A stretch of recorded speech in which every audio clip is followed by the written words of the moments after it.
আপনাদের সবাইকে স্বাগতম সত্য জিনের ঘটনা চ্যানেল। এখানে আমরা অতিপ্রাকৃতিক বিষয় নিয়ে কথা বলি। নিয়মিত আপডেট পেতে সাবস্ক্রাইব করে সঙ্গে থাকুন। চলুন শুরু করি আজকের ঘটনা। ভূতের গল্প বাংলার লোককথা, পুরাণ ও সাহিত্যের একটি অবিচ্ছেদ্য অংশ। ভূতের গল্প শুনতে বা পড়তে অধিকাংশ মানুষই পছন্দ করেন, কারণ এতে থাকে রোমাঞ্চ, রহস্য ও এক অদ্ভুত শিহরণ। ভূতের গল্পগুলি সাধারণত লোককথা, সংস্কৃতি কিংবা অন্ধবিশ্বাস থেকে উদ্ভূত। এখানে একটি ভূতের গল্প শেয়ার করছি। দেহরক্ষীর রাত। রাত তখন গভীর। গ্রামের এক জমিদার বাড়ি। জমিদারের একমাত্র ছেলে রাহুল সবে মাত্র বাড়ি ফিরেছে কলকাতা থেকে। জমিদার বাড়ির অনেক পুরনো ইতিহাস আছে, বিশেষ করে সেই পুরনো অন্দরমহল নিয়ে নানা রকম কাহিনী প্রচলিত রয়েছে। তবে রাহুল এসব কিছু বিশ্বাস করত না। রাহুল কলকাতা থেকে ফিরেই শুনল যে তার বাবা সম্প্রতি এক নতুন দেহরক্ষী রেখেছেন, কারণ নাকি অন্দরমহলের রাতে অদ্ভুত সব শব্দ শোনা যায়। জমিদারের বয়স হয়ে গেছে, আর তিনি এসব শুনে একটু ভয় পেতে শুরু করেছেন। রাহুল এসব কিছু পাত্তা না দিয়ে রাতে নিজের ঘরে গিয়ে শুয়ে পড়ল।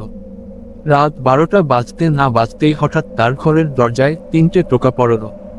সে একটু বিরক্ত হয়ে জিজ্ঞাসা করল, কিন্তু কোনো উত্তর নেই। সে দরজা খুলল, বাইরে কেউ নেই।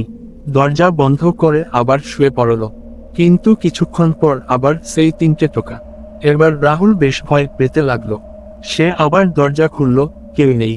কিন্তু এবার সে শুনতে পেল দূরে থেকে একটা আওয়াজ, যেন কেউ ফিসফিস করে ডাকছে, রাহুল, রাহুল। তার গা শিউরে উঠল। আওয়াজটা অন্দরমহল থেকে আসছে।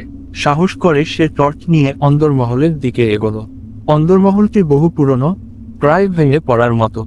বহুদিন ধরে এই অংশে কেউ থাকে না। সেখানে পা দিতেই রাহুলের মনে হলো যেন কারা যেন ঘুরে বেড়াচ্ছে। হঠাৎ সে দেখল অন্দরমহলের এক কোণে দাঁড়িয়ে আছে একটি মূর্তি, পুরোপুরি সাদা পোশাক পরে।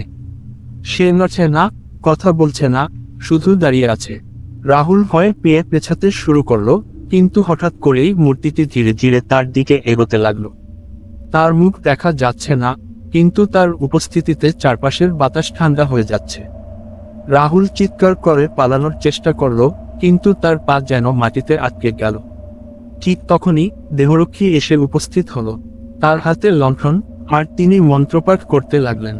ধীরে ধীরে সেই মূর্তিটি মিলিয়ে যেতে লাগলো, আর রাহুলের শরীর আবার চলতে শুরু করলো। দেহরক্ষী জানালো, এটা বহু পুরনো আত্মা। এই অন্দরমহলে আগে যে থাকতো, সে মারা গেছে এই জমিদারের অন্যায়ের শিকার হয়ে। সেই আত্মাই প্রতিশোধ নিতে চায়। রাহুল সেদিন থেকে অন্ধবিশ্বাসকে তুচ্ছ করতে আর সাহস পেল না। জমিদার বাড়ির সেই রাতের ঘটনা তাকে ভূত এবং আত্মার অস্তিত্বে বিশ্বাসী করে তুলেছিল। উপসংহার: এই গল্পটি একটি সাধারণ ভূতের গল্প হলেও এতে ভয়ের পাশাপাশি রহস্যের ছোঁয়াও আছে। ভূতের গল্পগুলো মানুষের মধ্যে অদৃশ্য শক্তি বা আত্মার প্রতি ভীতিকে উস্কে দেয়। আমাদের সংস্কৃতিতে এ ধরনের গল্প শুধু বিনোদনের জন্য নয়, বরং কখনো কখনো তা জীবনের নানা রহস্যময় ঘটনার প্রতীক হিসেবেও ব্যবহৃত হয়। আপনাদের সবাইকে ভিডিওটি দেখার জন্য ধন্যবাদ। যদি ভিডিওটি ভালো লেগে থাকে তবে লাইক করুন এবং নতুন ভিডিওর জন্য সাবস্ক্রাইব করুন। আপনার মতামত জানাতে ভুলবেন না, নিচে কমেন্টে লিখে জানান।